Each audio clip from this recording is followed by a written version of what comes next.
Support for this podcast and the following message come from Fidelity Investments, taking a personalized approach to helping you grow and protect your wealth. Learn more at fidelity.com/wealth. Fidelity Brokerages Services, LLC. Hey, thanks for listening to Wait, Don't Tell Me. Before we get started, we'd like to better understand who's listening and how you are using podcasts. You can help us out by completing a short, anonymous survey at npr.org/podcast survey. It takes less than 10 minutes and it really helps support the show. That's npr.org/podcast survey. Hey, Bill Curtis here. On the Wait podcast you're about to listen to, you'll be able to hear Peter and me, but we can't hear you. But it doesn't have to be that way. With the new Wait quiz for your smart speaker, we'll ask you questions and be able to hear your answers. Imagine that! A little back and forth between the three of us. Oh, what a glorious age we're living in. Just ask your Alexa or Google Home to open the Wait quiz to try it out. If you do well enough, you could win my voice on your voicemail. That's right. Get these pipes without a plumber. Give it a try.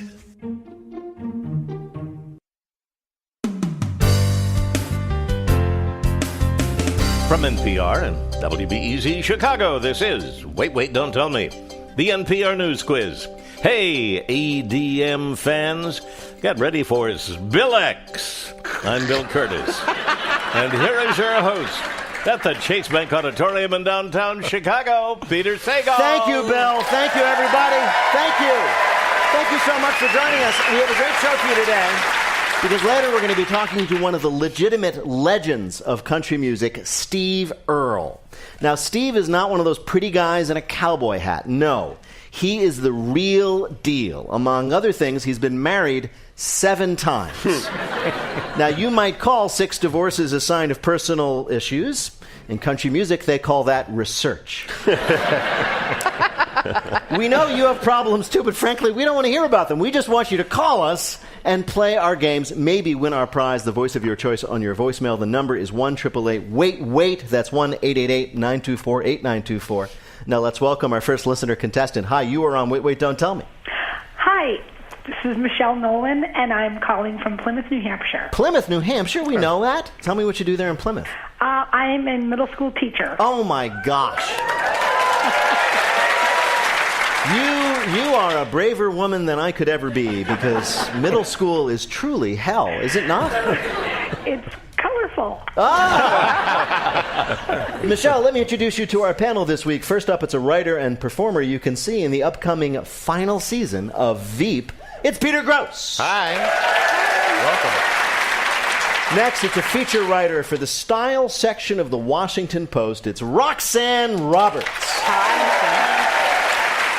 And finally, a serious man with serious things to say, but none of them here, Tom Bodette. Hello, Michelle. So, Michelle, you, of course, are going to play Who's Bill. This time, Bill Curtis is going to read you 3 quotations from the week's news. Your job, correctly identify or explain 2 of them. Do that. You will win our prize. You know what it is, the voice of your choice. Are you ready to play? I am. Here is your first quote. He's just extremely flirtatious in a completely safe way. Now, that was Mika Brzezinski defending a prominent Democrat who is being criticized for the way he lays his hands on the ladies. Who is it? I believe it is Joe Biden. It is Joe Biden. Former Vice President Joe Biden, who was about to enter the presidential race, was hit with accusations that he's been weirdly creepy with women. This is not exactly man bites dog, more like man gives dog unwanted back rub. Now, Nevada politician Lisa Flores came forward this last week to describe an incident 5 years ago in which Biden put his hand on her shoulders and, she says, quote, inhaled her hair. He must have liked her brand of shampoo because he then, quote, put a big slow kiss on the back of her head, unquote. Now, one problem is that he's overly familiar. Another is that he doesn't know which side of the head is the kissing side. Yeah, he's a little clumsy. It's kind of like Lenny from Mice and Men or something like that. Yeah. It's like pawing people in weird ways. I mean, that's... Oh, my God, is that what we're going to have to do to him? Oh, no. Think about the rabbits, Mr. Vice President. No, Joe. Yeah. I mean, I can see how that would be, belittling, but I mean, like I do that to baby heads. I mean, I'm a unembarrassed baby head sniffer. Good luck running for president. Well, I know, right? You're not running for president. And I do exactly that. And you smell a baby's head, and then it's just like you just want to kiss it, right? Yeah. Because they smell so good. It's weird that Biden asked people, like, how many months are you now? Yeah, I know. You're 240 months. Wow, your head smells amazing. So the first thing that Biden did was he put out a statement. He said, "Not once did I believe I acted inappropriately." Well, he also believes he was born with those teeth, but it doesn't make it true. He then had to put out a video in which he doesn't quite apologize, but he explained that things used to be different back when he started in politics. Joe Biden, I'm not just creepy, I'm also very old. I feel like also that he should have just apologized. Like, I don't know why. Like, what is it that's so hard about politicians apologizing? Because I'm sorry, but I don't know. Like, that whole video was like, it was like you were waiting and waiting and waiting, and then like he wanted you to think that he had said I'm sorry without actually having said I'm sorry. Yeah. But he doesn't. It's not that hard. But I don't think Joe thinks he did anything wrong. I think Joe thinks he's a guy that just is like, hey, I'm a hugger. And get your hands off of me. Listen, I'm married. There's plenty of times I don't think I did anything wrong, but I still apologize. Yeah. Right. That's right. It is not uncommon. And that's how you stay married. Yeah. And then I announce it to the entire country that I'm still right. Yes. Michelle, here is your next quote. They're a bunch of sneaky, unethical leakers. That was presidential lawyer Rudolph Giuliani getting a little angry this week at the authors of what? The Mueller report. Yes, the Mueller report. Okay. Do you remember? That's right, you got it right. We all remember last week when the Attorney General said the Mueller report, which only he had seen, exonerated the president, and also said he didn't obstruct justice. And also, not only does the president really weigh 230 pounds, he wears those long ties just to keep from intimidating all of us with his rock-hard abs. Well, it turns out, maybe not. Members of Mueller's team are reportedly very upset because there were a lot of things in the report that made the president look really, really bad, and somehow they didn't get mentioned. The team even had, and this is true, prepared their own summaries of the different sections of the report to be released to the public. Summaries with titles like Lollapalooza, but with collusion. And I can't believe it's not obstruction of justice, because it totally is. The thing that shocked me is the Mueller team was legendary for not giving up anything. Yeah. They wouldn't even tell you if it was raining outside and you were standing next to them and you said, it's raining, and they'd go, I can't comment on that. It's also funny because the reason why we have like the special counsel regulations that we do now, and that there is this like check of going through the Attorney General, is because Ken Stark like mass printed and like broke the internet for the first time 20 years ago when like he released like every single word and every piece of evidence from the Starr report. And I wish we didn't have that one, and I wish we had this one. I do realize the country could live without like the blue dress and all of those tawdry details, but I would like to know about like Don Jr. like calling up some Russian on his cell phone and being like, "Hi, this is the son of the president. Can you collude with me?" Like, I know something like dumb like that happened. All right, Michelle, your last quote is from an article in the Washington Post describing a downward trend that people are experiencing. There are a lot more things to do now at 10 o'clock at night. That was one of the reasons that people might be doing what a lot less. Sleeping? No, well, metaphorically, maybe. Can you repeat that? Well, I have a hint for you. Okay, I would love a hint. I was trying to avoid this. Okay. Well, like chicken tenders, their nights are boneless.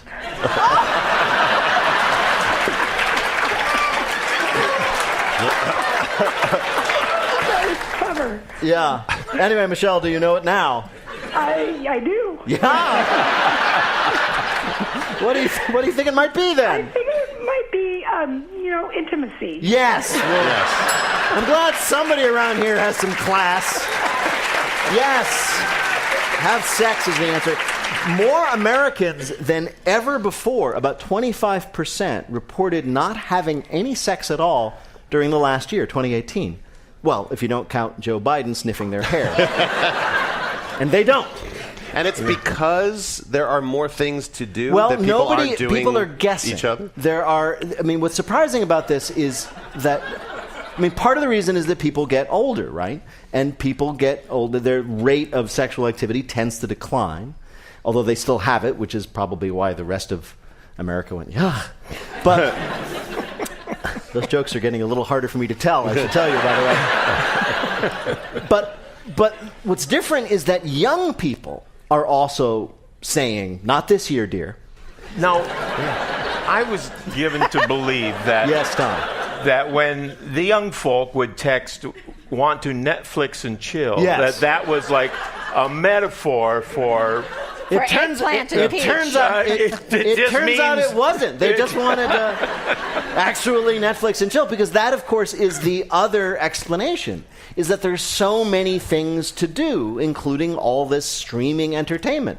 So, it's like, yeah, honey, I'll come to bed as soon as I've finished watching all of Netflix. And however many months later, your partner's like, are you done? And he goes, yeah, but wait a minute. Have you heard of this Hulu thing? Bill, how did Michelle do in our quiz? Michelle did great. She got them all right. Congratulations, Michelle. Well done. Thank you.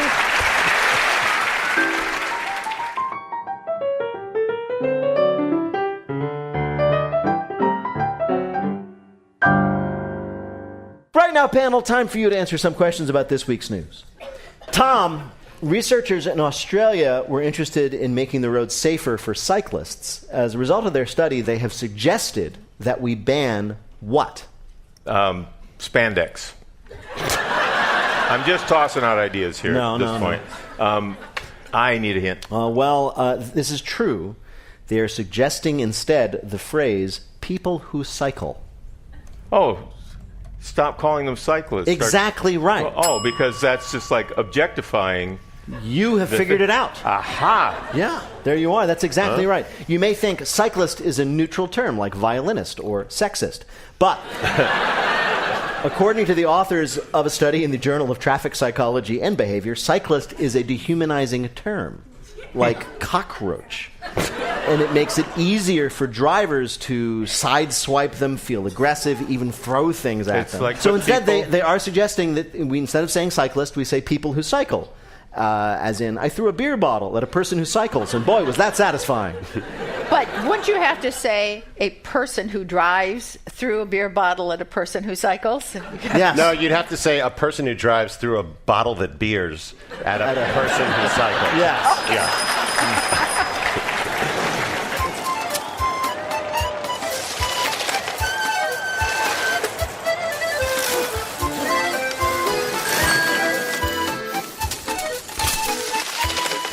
Coming up, if you think lying is annoying, wait until you hear this week's bluff game. Call 1-888-WAIT-WAIT to play. We'll be back in a minute with more of Wait, Wait, Don't Tell Me from NPR.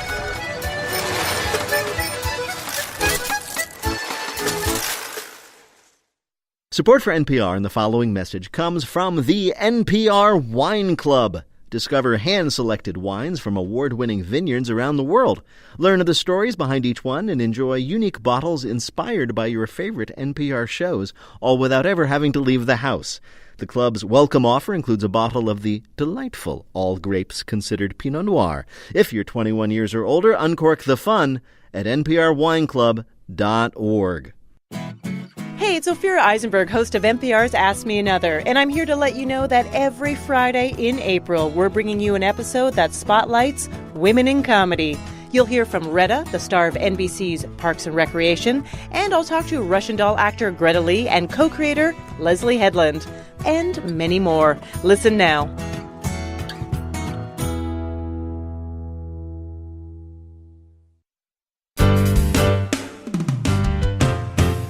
From NPR and WBEZ Chicago, this is Wait, Wait, Don't Tell Me, the NPR News Quiz. I'm Bill Curtis. We are playing this week with Peter Gross, Roxanne Roberts, and Tom Bodette. And here again is your host at the Chase Bank Auditorium in downtown Chicago, Peter Sagal. Thank you, Bill. Right now, it's time For the Wait, Don't Tell Me Bluff, the listener game. Call 1-888-WAIT-WAIT to play our game in the air. Hi, you are on Wait, Don't Tell Me. Hi, this is Nate from Burlington, Vermont. Hey, Nate from Burlington. How are you? I'm great. How are you? Nice to talk to you, Peter. Nice to talk to you. Now, Nate, Bernie Sanders was once mayor of Burlington, right? Absolutely. Bernie is very popular here. Yeah, do you have any like insider gossip about Bernie you want to share?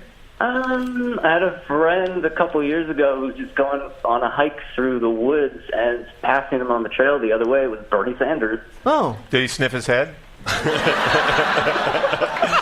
Huge scandal. I know. Well, Nate, it's nice to have you with us. You're going to play the game in which you must try to tell truth from fiction. Bill, what is Nate's topic? You're under arrest. Isn't it crazy how standing on the moving sidewalk at the airport isn't illegal, but murdering someone who stands on the moving sidewalk is?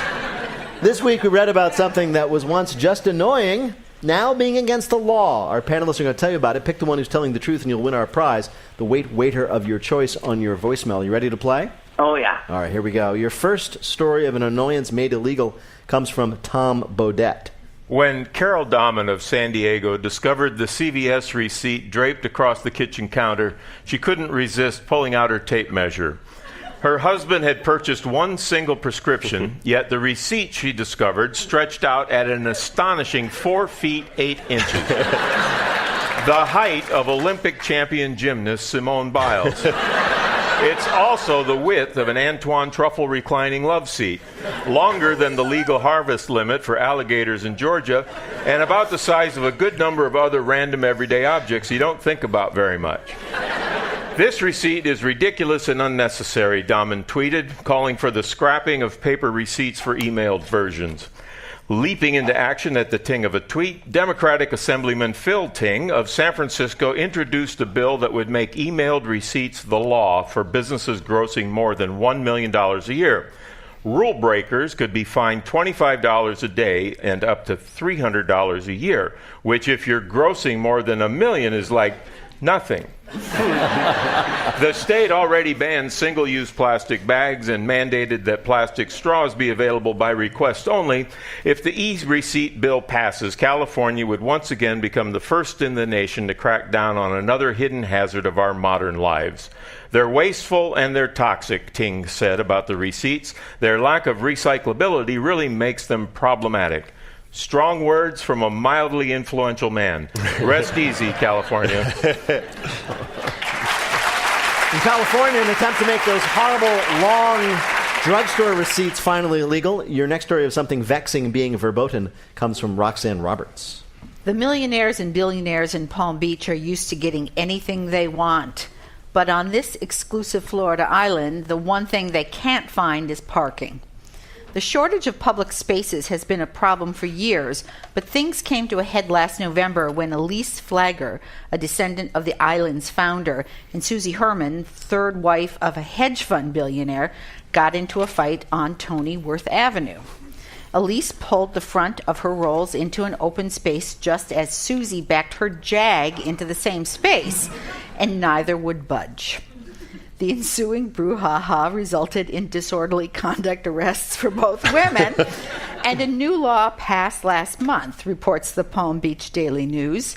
City officials debated various solutions but finally settled on this. If two cars arrive at the same spot at the same time, the older driver gets the space if and only if he or she produces their driver's license as proof of age. But the real genius of this is that they know any self-respecting trophy wife will drive away before ever revealing their real age. As of March 31st, there have been no further incidents. In Palm Beach, a legal solution to the problem of two people vying for the same parking space. Your next story of a peeve being prohibited comes from Peter Gross. When 75-year-old Wanda Cronson ran for mayor of Baker City, Oregon, it was on a pledge to, quote, restore fiscal responsibility, old-fashioned values, and good grammar. That's right, grammar. Miss Cronson, as she's known to 3 generations of Baker City children, was an English teacher at South Baker Middle School for 45 years and spoke passionately during her campaign about how improper grammar amongst millennials is emblematic of society's overall decline. After she easily won election last fall, she had the clout to convince the city council to pass the Getting Ready to Affirm Momentous Modifications About Recitation Act, or Grammar Act, which went into effect this week, making the following conversational crimes, well, actual crimes. Using LOL or other internet jargon in conversation. Using like anywhere in a sentence other than to indicate approval, and using the word literally anywhere except when it's literally mandatory that you use the word literally. Violators will be forced to put $5 in the grammar jar, a giant 6-foot-tall mason jar that has been installed outside City Hall. This law is like so stupid, 26-year-old Bethany Rabina told the Baker City Herald. Yeah, I totally said like, so what? This town has gone #insane. At which point police grabbed Bethany, cuffed her, and dragged her off to the grammar jar. As she disappeared out of sight, Bethany was heard calling out, "Help! I'm literally being tortured." All right. One of these things is now subject to the full weight of the law, or will be. Is it from Tom Bodette, those annoying long CVS and Walgreens receipts? Apparently they like those receipts. What can I tell you?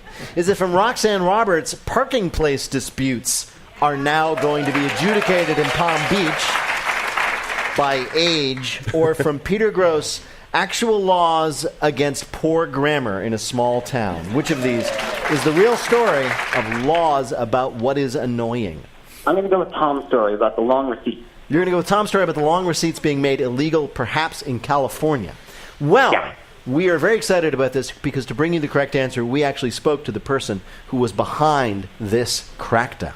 You see people coming out of stores with receipts that are 5 feet tall, 6 feet tall, and you really wonder why we're wasting so much paper. That was Assemblymember Phil King of California's 19th Assembly District talking about the receipt bill he introduced into the state assembly. Congratulations, Nate. You got it right. Awesome. Thank you. Thank you so much. It's a pleasure to talk to you. Congratulations. You've earned a point for Tom for simply telling the truth. I hope you feel good about that, Tom. And you've won our prize, the voice of your choice, on your voicemail. Congratulations, Nate. Thank you. It's been a fun. Thank you so much.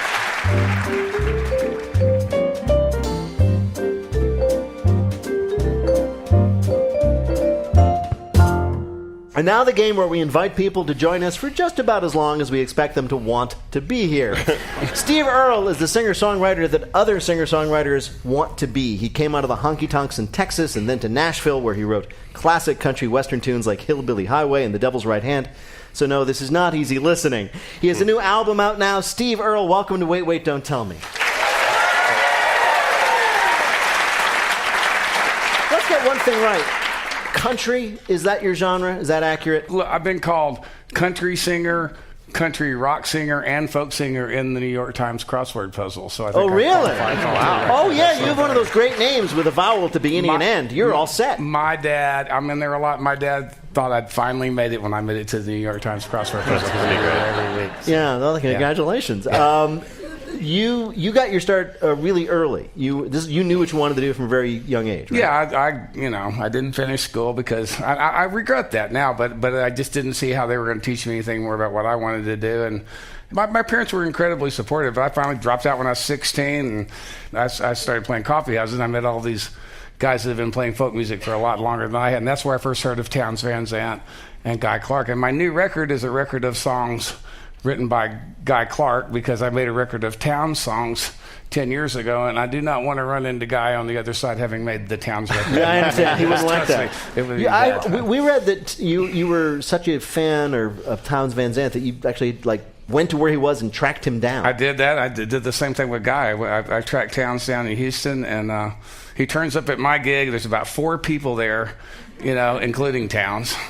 And the second set, when I go down for my set, the first set, the most eventful thing was the club owner's dog fell in love right in front of the stage. And then the second set, I finally come down, and here's Townes sitting in the front row. He drank a little, and he was pretty lit, and he was sitting there, and he did not make a sound while I was actually singing. But between every song, he'd lean back and he'd go, "Play the Wabash Cannonball." And I'm like, so I'd play another song. Great, I'm being heckled by my hero. Yeah. So I trudge along and then get to the, "Play the Wabash Cannonball." I finally had to admit I don't know the Wabash Cannonball. So And he said, "You call yourself a folk singer and you don't know the Wabash kind of?" And I'm like, so I played this song called Mr. Mud and Mr. Gold, a song of his that has about 1 million words, and then he shut up. Yeah, well. And then we introduced ourselves afterwards, and he became a teacher for some time. That's really amazing. Yeah. You've been through a lot. I mean, Yeah. you read a little bit about you. You find out, I mean, like, for example, you played a recovering addict in The Wire. I did. And apparently it was not a stretch for you as an actor. Yeah, David Simon's idea for me to become... I was offered acting roles when I was a lot younger and a lot better looking than I am now. And I hated it when actors made records, so I just always turned them down and didn't think it was something I wanted to do. But David's a big music fan, and he called my manager. He says, "I've got this character, and I think Steve could do it, and would he like to read for it?" And I read for it on, made a tape in a studio.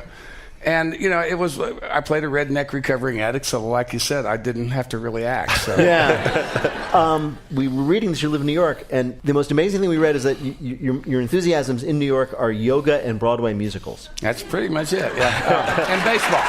And baseball. Yoga was just a thing that was sort of... I fish with a fly rod, and I travel places where that's fun to do. And I fell in a river for the first time, and I was just getting back in the boat, floating down to the next spot, and talking to a friend of mine. And I just said, "Man, my core strength is just going." And he said, "Well, I've been taking yoga a couple of times a week. A guy comes," and I thought, I spend money on dumber stuff than that. But so it started as dealing with a physical issue, but I'm the way I'm still here is 12-step programs, and it's a spiritual program. And one of the things you're supposed to do in 12-step programs is get to a place where you pray or meditate every day, and that was the only thing that I didn't do. And I'm kind of an old hippie anyway, and so I've known about these things all my life.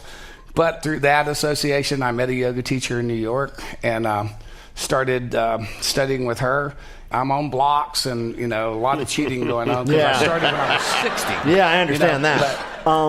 You've been married 7 times? 6 times? 7 times, 6 wives. Right. So and I have to correct for the record, 7 divorces. Oh, excuse me. I'm single at the moment. Excuse me. Okay. Now, when people talk about people who've been married a lot, we often joke about hope over experience, and they just think this time it's going to work out, and we talk about people's optimism. What I was thinking about in your case is how do you, if you meet a woman and the woman knows you've been married, say, let's pick middle, 5 times before, how do you convince her, like, no, really, it was always their fault? Well, wait a minute. No. Here's the real question: is if you've been married 6 times. And you meet a woman that's willing to marry you. That's what I mean, yeah. Yeah, what it's that should give you pause. And and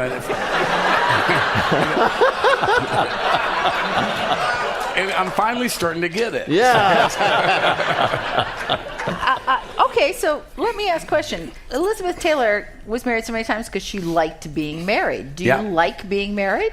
I played 200 shows last year.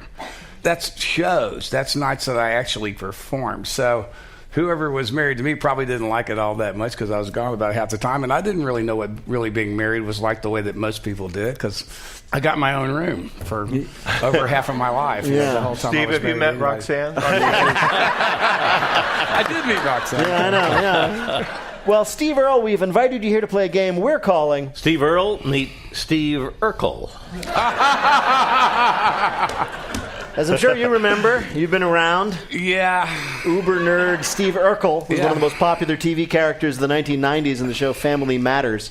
I'm guessing you didn't have a lot of time to watch TV in the 1990s. You know what? I don't think I've ever seen a complete episode of Family Matters. That's great, because that's the whole principle that you're not supposed to know anything. Knowledge hurts. I was hoping you guys would mess this part up. Yeah, we're going to ask you 3 questions about that icon in the flood pants and suspenders. If you get 2 right, you win our prize for one of our listeners, the voice of their choice in their answering machine.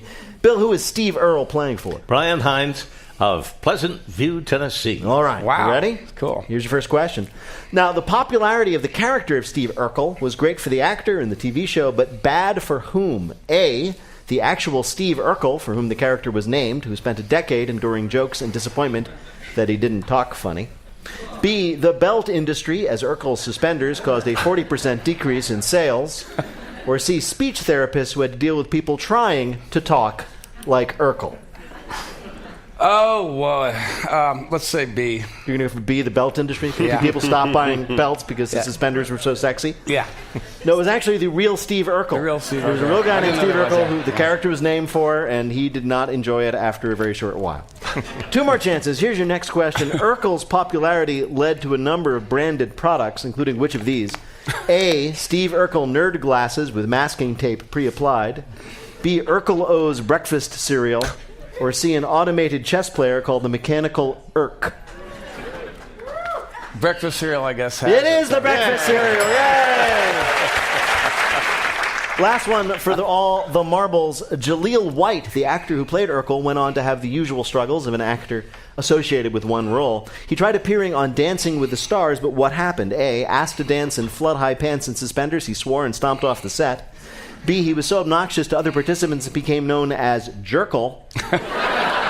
Or C, he insisted on doing his own choreography for the jitterbug section and broke a hip. Oh, let's see. B. B. It is B. He, by the way, he denied the rumors that he was unpopular and said he got along great with everybody. He was still voted off the show, though. Bill, how did Steve Earle do? What a smart guy. He got 2 out of 3, so you won. Congratulations, Steve. Steve Earle's new album is called Guy. It's out now wherever you listen to music. Steve Earle, thank you so much for joining us here at Wait Wait Wait. Steve Earle, everybody.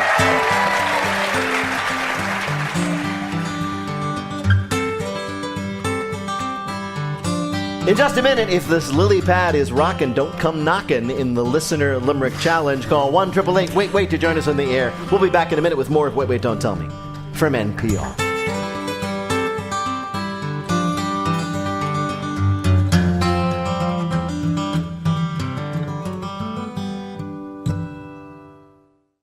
Support for this podcast and the following message come from Sub-Zero Refrigeration, Wolf Cooking, and Cove Dishwashing. Here's head demonstration chef Joel Chesbrough on the benefits of gathering around a common table.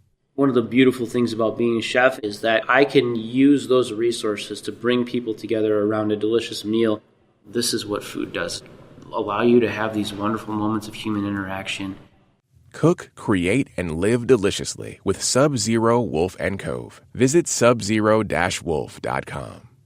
Elle was swiping on Tinder one night when she discovered the problem. I was literally giving white faces a chance that I was not giving Black and Latinx faces. This week, Invisibilia follows one woman's quest to get rid of her racial preferences. From NPR, WBEZ Chicago, this is Wait, Wait, Don't Tell Me, the NPR News Quiz. I'm Bill Curtis. We're playing this week with Peter Gross, Tom Bodette, and Roxanne Roberts. And here again is your host at the Chase Bank Auditorium in downtown Chicago, Peter Sagal. Thank you, Bill. In just a minute, Bill sings his favorite song by Rymiana Grande. It's our Listener Limerick Challenge. If you'd like to play, give us a call at 1-888-WAIT-WAIT. That's 1-888-924-8924. Right now, panel, some more questions for you from the week's news. Peter, many of this year's 1,700 Democratic candidates for president. Yes. Oh, I'd like to announce that I'm running. Also. All right, yeah, you were the last one. Yes. There's nobody left. Many of them have, of course, created Spanish versions of their campaign websites, right? Yeah. But a recent report in Politico showed that many of them actually made those websites by doing what? Using Google Translate. That's what they did. Yeah. Just copying and pasting. That's all they did. It's very economical, or as Beto O'Rourke's Spanish site might say, him very talk Spanish. Nice. So Politico went out and they ranked each Democratic candidate's Spanish language websites. Cory Booker and Kamala Harris got A's, yay for them. Amy Klobuchar, though, got a C for mixing up the Spanish words for fork and comb. In fact, Klobuchar's site is entirely done through Google Translate, resulting in, and this is true, Klobuchar calling her own mother a dude. Meanwhile, over on his Spanish language site, Bernie Sanders just added O to every word. It's the millionaires-o and billionaires-os. Oh, I feel their pain. Rita, my wife, is a native Spanish speaker, and sometimes to impress her, like if I want to write something really romantic in an anniversary card or something, I'll go to Google Translate and put my sentiments into Spanish, and it's always the same. She's just like, what? You tried, though. You want to build a birdhouse of our love? Peter, safety officials in New York are cracking down on one specific type of business that they say is not providing enough exits, and in many cases trapping customers inside. What is the business? Escape rooms. Exactly right. Is it really? Yes. Officials say it's almost as if these escape rooms are designed to trap people inside. Back in February, New York created a task force to investigate all 22 of the city's escape rooms for safety violations. They went to the first one and haven't been seen since. The task force's findings, 21 of the 22 escape rooms have exits that are not clearly marked, and the other one has been shut down for being ridiculously easy. It is like a weird phenomenon that people are like, put me in danger and I can't get out. And Have then, you done one? No. I did one with my whole family and my mother and father-in-law. It was in New Jersey, actually. It was really hard. Scratching at the door, Pleading. Was it one of the ones with like a zombie on a chain? Was it one of those? No, it was a nautical theme. There was a lot of sea mythology involved. Do people play like care? Is there somebody in there who's like, hi-ho, we're on the high seas, and you must escape, we're under a ship? Is it that? No, I think the guy who put us in there just went to lunch, and we just... Peter, comfort is the number one factor in underwear purchases, which is why one clothing company is making underwear out of what? Old T-shirts. No. That's a nice idea. Yeah. We were being ironic about the comfort. Oh, my God, I saw this. Jeans. Yes. Oh. Janties? Janties. Janties. Jean panties. Janties. If you wish you could feel like you were riding a horse naked on a saddle made of sandpaper, have we got underwear for you? It's high-waisted underwear made of denim, complete with rivets and pockets, called Janties. Janties, of course... It should be called Scratchies. You'd think. No, but Janties is a combination of the words panties and Jesus Christ, you're not going out like that, are you?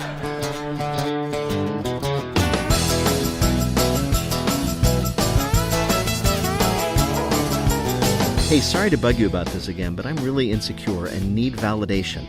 Please help us out by completing our survey at npr.org/podcast survey. Thanks.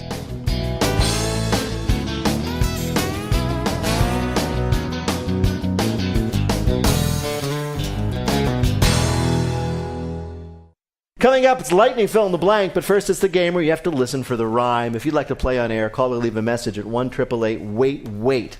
That's 1-888-924-8924. You can click the Contact Us link on our website, waitwait.npr.org. There you can find out about attending our weekly live shows here at the Chase Bank Auditorium in Chicago and our upcoming show in St. Louis, Missouri on May 9th. And if you'd love to experience the thrill of Wait, Wait without going anywhere, check out our new interactive quiz for your smart speaker. Just say, open the Wait, Wait quiz, and you can talk directly to Bill and myself, and we will talk back. You can even win the voice of your choice for your voicemail playing that game. Hi, you are on Wait, Wait, Don't Tell Me. Hi, Peter. It's Hillary Jericho from Chicago, Illinois. Hey, Chicago. A local call. What do you do here in the finest city in the world? I'm a pediatric gastroenterologist down at the University of Chicago Comer Children's Hospital. Oh, that's good work. Yeah, thank you. Yeah. And you live down there in Hyde Park? We actually live in the South Loop, pretty close to Soldier Field. Oh, okay. So you can watch all the drunk people leaving. That's exciting. Actually, amazingly, Peter, we saw you walk by our house one night while we were out having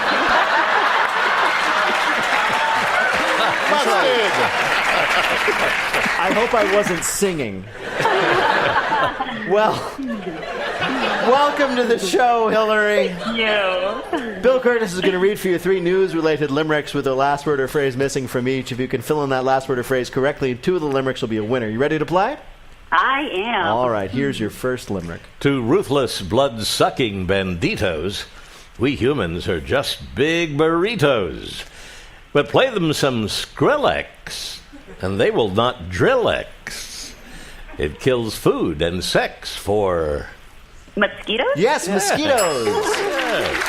DJ Skrillex is apparently a real buzzkill. According to researchers, Skrillex's EDM track Scary Monsters and Nice Sprites has been linked to declined mosquito mating rates. The song, which if you haven't heard it, and let's be honest, none of you have heard it, mixes high and low frequencies, distracting mosquitoes from their usual hobbies of bloodsucking and getting it on. It isn't that they hate Skrillex music. This is the thing. It's not like it's driving them away. They love it. They're, quote, entertained by it, which means they attack hosts less often than those in a dubstep-free environment, unquote. So even mosquitoes are having less sex. Exactly right. Especially millennial mosquitoes. Yeah. All right, Hillary, here is your next limerick. Since moon rocks are easy to scoop, old waste we will try to recoup. We're paying the piper by bringing home diapers. We'll go back to pick up our... Poop, a perfect one for a gastroenterologist. You're absolutely right. According to Vox, the Apollo 11 astronauts left 96 bags of human waste up on the moon. Now we know why there's a dark side of the moon. Humans have been blasting things into space for years now, like songs by Mozart and Bach, photographs, and apparently our poop.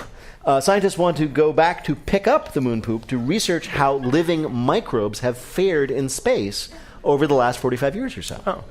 Buzz Aldrin, one of the first people on the moon, himself tweeted this week, "I sure feel bad for whoever finds my bag." Really? I mean, after like 4 days of Tang. Yeah. But you said 96 bags? 96 bags. That's a lot. Yeah, I I mean, if you guess- stop and really think about it. Yeah. Well, I Let's mean- not. All right, Hillary, here's your last limerick. It's quite an upbeat epilogue. They've found me a mate in a bog. I've got an amphibian reason to live again. I'm no longer the loneliest. Frog. Frog it is. Yeah. Frog it is. Back in January, we told you all about Romeo, the so-called world's loneliest frog, thought to be the last Sahuencas water frog. He lived in isolation for 10 years. But an expedition to Bolivia found Romeo his Juliet. And also another frog that secretes a poison that makes it seem like you're dead when you're really not. But I'm sure nothing bad will come of that. The two frogs have hit it off. They're now living together. They're even trying to mate, though Romeo, quote, needs more practice. It's understandable they might have some trouble, given that Romeo's been alone for 10 years. And also there's a little bit of pressure. All these scientists are staring at them going, hey, guys, start doing it or your species will die out. Bill, how did Hillary do in our quiz? Hillary's very good, very smart. She got all three right. Congratulations. I expect no less. Thanks so much for playing. Thank you. Bye-bye.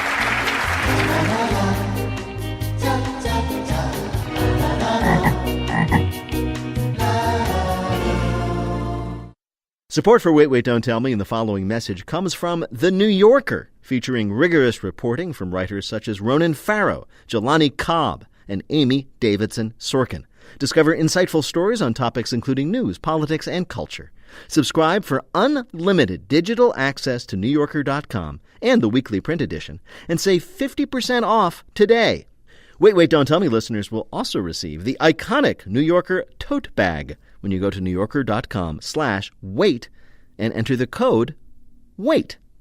This message comes from NPR sponsor Capital One. With the new Capital One Saver Card, you can earn 4% cash back on dining and entertainment. That means 4% on checking out that new restaurant everybody's talking about, and 4% on watching your team win at home. Now when you go out, you cash in. You'll also earn 2% cash back at grocery stores and 1% on all other purchases. What's in your wallet? Now, on to our final game, Lightning Fill-in-the-Blank. Each of our players will have 60 seconds in which to answer as many fill-in-the-blank questions as he or she can. Each correct answer now worth 2 points. Bill, can you give us the scores? Tom and Peter each have 3. Roxanne has 2. All right, Rox, you are in third place. You're up first. Fill in the blank. On Wednesday, Theresa May once again requested an extension for the blank deal. Brexit. Right. On Sunday, the State Department announced plans to cut aid to 3 countries in blank. In Central America. Right. This week, a parent in California became the first person to plead guilty in the blank admissions scandal. In the college bribery scandal. Right. In an overwhelming victory, Lori Lightfoot was elected blank's first black female mayor. Mayoral race in Chicago. Right. Indonesia announced it was banning tourists from visiting Komodo Island because people keep blanking the Komodo dragons. They keep stealing them. That's right. On Sunday, UConn advanced to their 12th straight Final Four appearance in the women's blank tournament. NCAA. Yes, on Thursday, electric car company Blank reported record low sales and a 10% dip in stock value. Tesla. Right, an Arkansas man who told police he was shot while protecting an asset during his secret mission was actually Blank. He and his buddy were shooting each other to try out their bulletproof vests. That's exactly right. That's what we do. The man who was shot 5 times in the back took himself to the ER, and when the police got there, he told them a mysterious assailant attacked him while he was protecting an asset. The man's wife was not amused by this nonsense and blew his cover. The man insists he will be exonerated once the full Mueller report is released. Bill, I think Roxanne did spectacularly well. Am I right? Well, a rare moment here. 8 right. She leads with a total of 18. All right, we have flipped a coin. Peter has elected to go next. So, Peter, fill in the blank. On Sunday, a whistleblower revealed that 25 people in the White House were granted blank despite significant red flags. Security clearance. Right. On Thursday, President Trump walked back his threat to close the blank. The border in Mexico. Right. This week, Mitch McConnell used the so-called blank option to advance a handful of President Trump's judicial nominees. Nuclear option? Right. This week, the CEO of Blank said the company took full responsibility for faulty 737 MAX planes. Boeing. Right. Saying he wanted to celebrate his team's big win with his granddad, a soccer fan in Argentina, blanked. Flew his grandfather to Argentina. No, he rushed to the graveyard to dig up his grandpa's skull. According to a new study, a bad diet puts you at a higher risk for death than blanking. Than lack of exercise. Than smoking. On Tuesday, Farmer Bro Blank was put in solitary after it was revealed he was running his business from prison. Shkreli. Right. In what experts are calling the most Swedish arrest ever, an officer in Stockholm apprehended a man while they were both blanking. Making meatballs, wearing bikinis, and acting as a Muppet chef. That was a great guess. That's pretty Those are all very Swedish. Swedish. No, in this case, they were both sitting in a sauna. Put your hands up. No, God, don't. Please, put them back down. Bill, how did Peter do in our quiz? Got 5 right, 10 more points, total of 13, which means Roxanne is still in the lead. All right. So I'm guessing then that in order to win, Tom has to be perfect, right? He has to get the full boat. Here we go, Tom. This is for the game, fill in the blank. On Wednesday, the White House began their 9th round of trade talks with blank. China. Right. On Sunday, a woman carrying a USB drive full of malware was arrested by the Secret Service at blank. Mar-a-Lago. Right. This week, the House Ways and Means Committee asked the IRS for 6 years of blank's tax returns. President Trump. Yes. On Tuesday, the Republican Party chair for the state of blank was indicted on bribery charges. Was that North Carolina? Yes. This week, a Maryland man was extradited to Florida on charges that he had blanked while on vacation there. Oh, gosh. He'd dressed as a Chinese woman and snuck a malware USB drive into Mar-a-Lago. He was arrested because in vacation in Florida, he had tackled a pelican. On Thursday... I think I just lost. The pelican. The pelican undid me. I know. On Thursday, Target announced that it was raising its blank to $13 an hour. It's beginning wage, minimum wage. According to a new study, cats are able to recognize their own blanks. Oh, like this is like news. It's their names yes, they can but recognize. According to the same study, they just don't care. Saying it's come up with a foolproof way to wake up oversleepers, a company created a new alarm clock that uses the soothing sound of blank. Oh, I know this. It's a cat coughing up a hairball. You know, I'm going to give it to you. Seriously? It's the answer we had was a puking dog, which I know is not the same. It wakes you up if you've got pets. Yes. You hear that? Well, it's like Alarm, go. Odd Alarm is an app with a variety of traumatizing sounds, ranging from smoke alarm to dog barfing in your bed. I'm sure they have cat coughing up hairballs in there. The distressing alarms mean you're less likely to snooze through them, but if that doesn't work, there's always the premium membership, which is a real dog. And that guarantees you'll never sleep past 6:30 ever again. Bill, did Tom do well enough to win? I don't think so. So close. He got 7 right. 14 more points, a total of 17, but lost to Roxanne. Of course. 18. That was hard fought. In just a minute, we're going to ask our panelists to predict what will be the most surprising revelation in the Mueller report when we finally get to see it.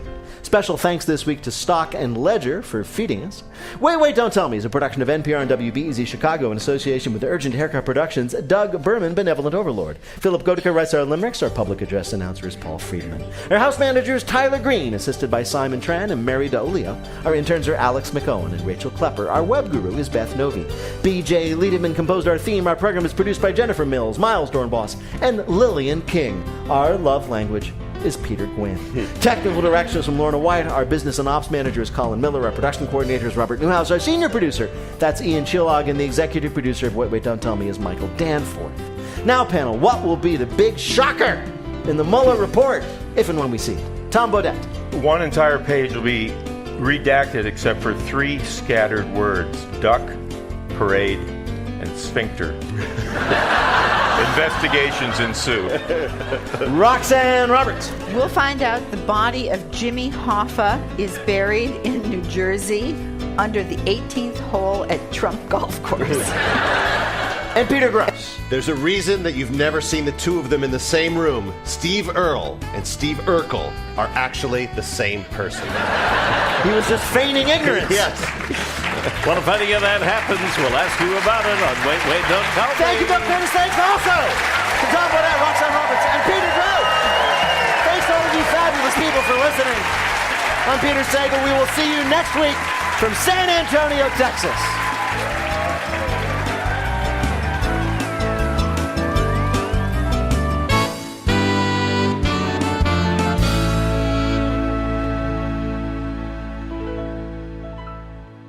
This is NPR.